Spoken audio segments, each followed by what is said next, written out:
നമസ്കാരം. ഞാൻ doctor T K. Bijoy's Ayurvedic research centre, Kottiyam, Kollam. ഇന്ന് ഞാനിവിടെ പറയാൻ പോകുന്നത് തലവേദനയെ കുറിച്ചാണ്. സ്ഥിരമായ തലവേദന പലർക്കും വലിയ തലവേദനയായി തന്നെ തീർന്നിരിക്കുന്ന ഒരു കാലഘട്ടമാണ്.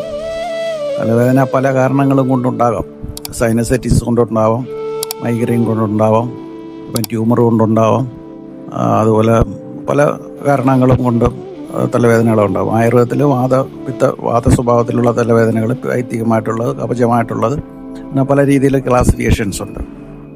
പക്ഷേ ഇതിനൊക്കെ പ്രധാനമായിട്ടും ശിരോരോഗങ്ങൾക്ക് നസ്യമാണ് പ്രധാനമായിട്ടും ആയുർവേദത്തിൽ വിധിക്കുന്നത്.